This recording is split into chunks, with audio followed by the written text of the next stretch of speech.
Hello everyone and welcome back to the channel. I'm OP, and in today's episode we'll be going over some of the best highlights from today's LCK 2024 Spring Split matchup. Without further ado, let's dive straight into the action. Looking for it as Pleta's making his way in. Pleta is everywhere right now. Let's see where the Keen is going to... Oh yes, of course he is. He presses Ghost and just starts walking around. Pleta not going to be able to find it. So Sponge getting to work on these bubs.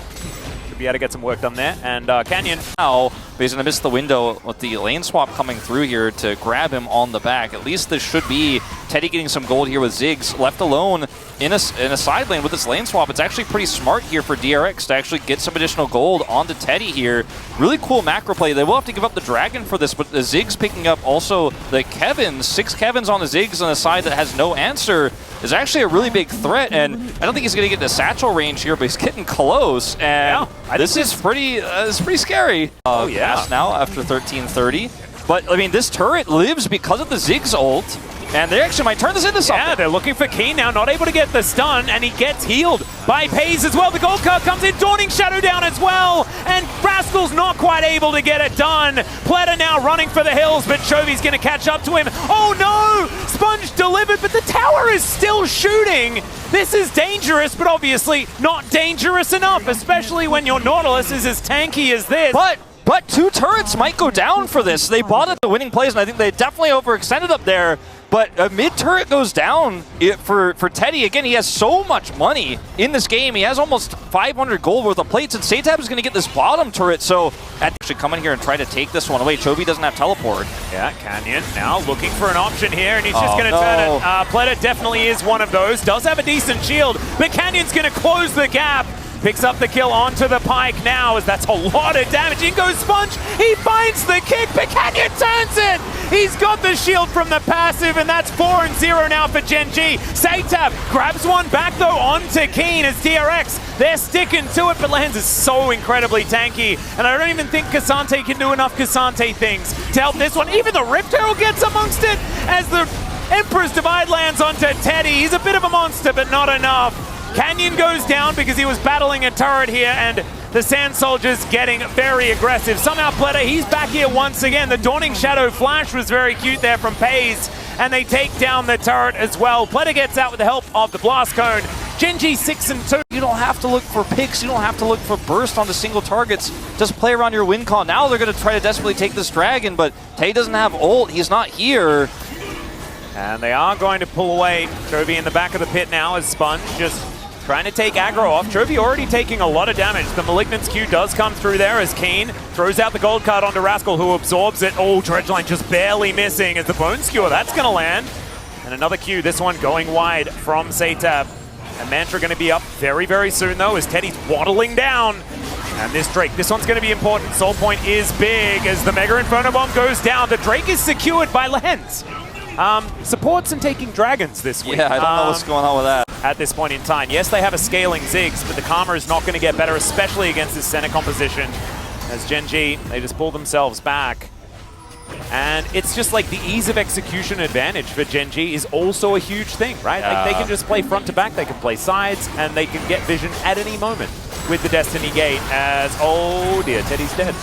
Yeah, speaking of Destiny Gate, gold card, chain CC, so easy to pull it off when you have this much control after a group where you had to be ready to slow fight and win and start stacking them up as, oh boy. Yep, there's a hook. Depth charge going to come down as well, and there is no Sponge for this fight. I have a feeling that this is just going to be Infernal Soul for Gen.G. Of course, knows that, and he is just going to back away. And so Bounty's on the Rift. Baron has been up and available for about 3 minutes time, and I think Gen.G, they might even go over there. As, all right, Satab's just really dead. That was a mini game to see if we get the kill. Pays will play now because Satab isn't here, and Teddy, I mean, he's got ult, but even with these 2 items, he just doesn't do enough alone. All right, how much is it going to take to kill Lehens? Do they even kill Lehens? As the Baron is going down as well. Who's going to die first, Lehens or the Baron? It'll be the Baron, and Lehens then dies immediately afterwards. But I think that his sacrifice will not be in vain. No, certainly not. I do not think they mind it even slightly. No, as Canyon is going to get spotted, but just does so much damage to Pledder as Rascal also in trouble. Chovy and his Sand Soldiers are just obliterating this Cassante. I have seen tankier looking Cassantes, I'm not going to lie to you, as now Pays is ganking. This is pretty cathartic for a center, let's be honest. Because you're much more used to just being punched a whole lot of cool, but the second you lose that one fight, I mean, they just are playing, ping pong with your champions. You don't want to be the ball. Whoa! Max range hook is going to connect there as Sponge once again going to go down. Lahen's also probably going to go down as he decides that he'll accept the outcome, as Keen is just destroying structures, as TF absolutely loves to do. This inhibitor turret going to go down as well as Chovy looks for the angle. Gold card flies in as Satab just blows up. Cinders fly everywhere, and Gen.G base broken in 2 places. 25 minutes looks to be the timer for this game to be over. Yeah, I mean, single target damage is insane, as you can see, and there's just so many different ways to lock people down. And as you mentioned, Rascal's not even that tanky, so even he's not going to last. Chovy flashes in, he finds the Emperor's Divide on 2. More explosions as these Cinders erupt onto the Rift, and Cassante also going to go down. Somehow it's Chovy that gets that kill, and then limps away with 100 health. Then, will they be able to get over there and maybe steal it with a Mega Inferno Bomb? Who knows? Kickback does come on through there as Keen looks to try and get out. It's not going to work, but it's also not going to work for Sponge. So it's a 1-for-1 trade. Chovy also just splitting as these Nexus turrets in trouble. And Satab, that's 1 auto attack from a Sand Soldier. Chovy voted no. He said the Elder's not going to spawn before I kill the Nexus. He wants to end it while also threatening the Nexus turrets. Yeah, Bone Skewer going to go wide there as DRX still fishing for any opportunity. 75 seconds on the Elder. Atlas is going to be close. Well, I mean, the Elder might spawn, but I just don't know whether it's going to get any attention. That's all I'm thinking. As Sponge, oh no, he is going to get snared. Will survive for the moment as Lahen's a brick wall as another kick does come down. It's Pays that's the target. All Out is going to be executed, and Pays just going to flash away. Manages to, in fact, get the kill onto the Cassante, and I think that really does spell how this game is going for DRX, as Chovy is tanking Mega Inferno Bombs and will eventually explode into 1,000 Cinders. The Nexus should do the same thing, though, as Keen, he gets to be in the picture. The Destiny Gate does come through, and now he just gets to stand and play bodyguard as this Nexus will be taken down. Gen.G, I mean, I think it was a really good attempt from DRX, but Gen.G just too good in the end. Yeah, I mean, Elder, 24 seconds to go. They won the race. Oh, no. But yeah, it was a very, very one-sided affair. The second that third Dragon fight went poorly, let's say, for DRX, so they just were not ready to set up for that. They were walking in,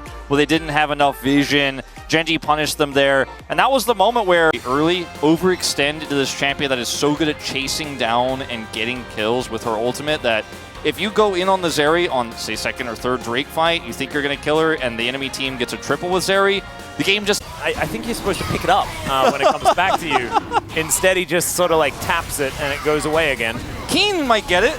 Yeah, give those to Keen. Hey, there we go. That's it. At least someone's going to pick it up. As now Lahen's, he's in the Dragon Pit. Chovy's going to come on over as well as he dives on forward. Oh, God, no! Oh, no! Okay, it wasn't quite a Zeri moment, no. Wolf. No, there we go. There's the, I mean, he got assists, but he didn't get any of the kills, so it's fine, right? I'm not ready to certify that one. Really tough to play out from here because, I mean, I can't even say it. It's happening. I'll show you right here. They'll show you. Well, Satab, that's how you get him out of that. And Canyon is going to close the gap with a safeguard. That actually looked really cute. And a hook is going to come from downtown as Canyon is going to miss the Q. Good knock up there, but Pledder not actually able to find a kill or anything like that in response. It's all just defense here for DRX, and it's offense for Gen.G as lands. Misses the hook. And so maybe they'll survive. Never mind. The Q's going to land from Canyon. He safeguards forward, and he has a blast cone there as well. Q once again. That time it's flashed. Meanwhile, Rascal is losing up here, unrelated. It's just, it's bad meeting worse. And I think Rascal might be the target here for Lahen's. Oh, goodness gracious me.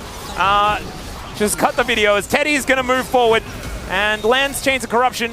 Might land a Q there as well, but I don't think they're getting a kill off the back end of this one. Satab moves in. Chovy dives on top and forward. And lands Chains of Corruption. Might land a Q there as well, but I don't think they're getting a kill off the back end of this one. chovy moves in. chovy dives on top of Teddy. And now Pledder's going to join in once again because the respawn timers are pretty short. And Satab able to grab a kill, but does immediately go down. There goes the perfect game, and that's an instant double kill. Here for Teddy also. Keen's got a decent little circle, but there's the triple, okay.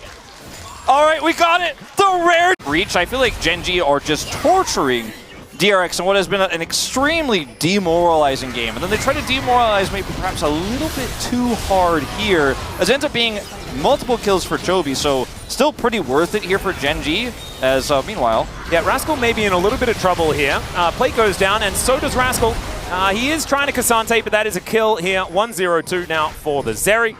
And it hasn't been happy gaming for Pace, right? He's just been sitting down on the bottom side of the map, you know, situation.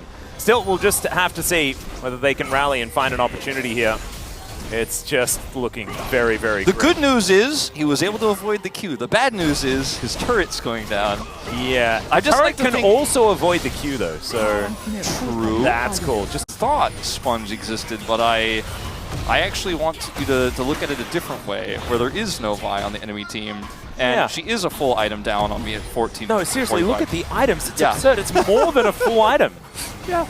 Oh my goodness. Okay, Canyon is going to get ulted. So Cease and Desist comes down. That is the full chain, and he is just eradicated. And now they might have an advantage here. A lot of damage is down. Pays relatively untouched for the moment, but Satab just finds himself in the blender. That is going to be some bounty gold as Sponge is now trying to flash away. Rascal, oh, he doesn't find it. The reaction time too good there for Pays. And chovy is going to help shut down the Cassante. Teddy now is underneath the turret, but I just don't know whether that's going to be relative safety. It is. Never you mind.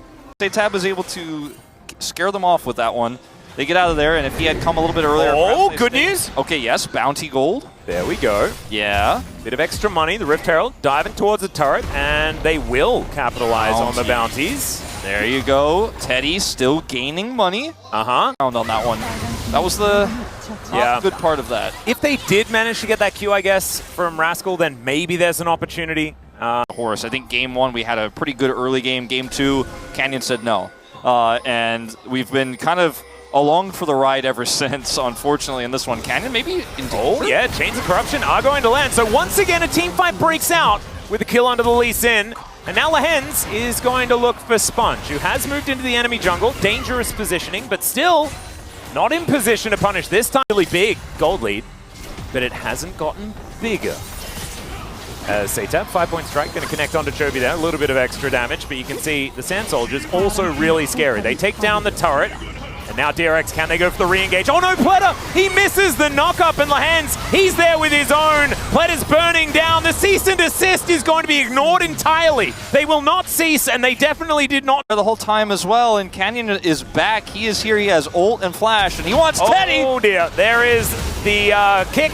And the connection, actually, as the Zeri taking a lot of damage. The all out from Rascal, who's now diving after the Zeri, who just turns it. Satab does lock down the kill onto the Azir in the backline. Not entirely sure what happened there as Canyon misses the Q. That would have been a very dead Akali. But instead, they're going to look to the turret. Danger is Pledder. He's at full health, but he's not that dangerous. There, oh my, okay, how much health did he have? I'll certify How much health did he have? It's got to have been like less than 50, right? That is, he just held up at 9 kills in this game. So, I mean, there's that. They're going to do Baron here at 21 minutes, and they have complete control. Or they're just going to kill Cassante. They might do that first and then do that Baron thing, as Canyon is going to follow the Q. Sponge thinks it might be his time, but no, it's Paze's time, as he does throw down the ultimate. Slightly shorter cooldown on this patch, ladies and gentlemen, is now Q going to land once again, this time under Teddy. Pledder, he's out of dashes, and he is now out of health, as Emperor's Divide is just going to be used to complete the ace here for Gen.G, who might just be done with this game. Maybe it is a 4 Azir EOG. It could just be that. I don't know. I think I still have to. Like, he died those 2 times, remember? And the first time they won the team fight, but the second time, he just died. So maybe it is. Maybe it's just the chovy angle. As the Nexus will just be going down here. Cease and desist does come through once again here for Sponge, but it's just a celebratory press of an R button before this game is done and dusted. I think they are just going to have to wait on their fountain for this one. Double kill for the Zeri. A double kill also for Teddy. And make that a triple. Canyon is going to just say goodnight to the game, I think. He waits a second to see whether chovy wants to grab another kill. But Gen.G, that was blinding. These were some of the best highlights from today's LCK 2024 Spring Split matchup. Which moment was your favorite? Let me know in the comment section below. This is OP, and I'll see you tomorrow. Take care.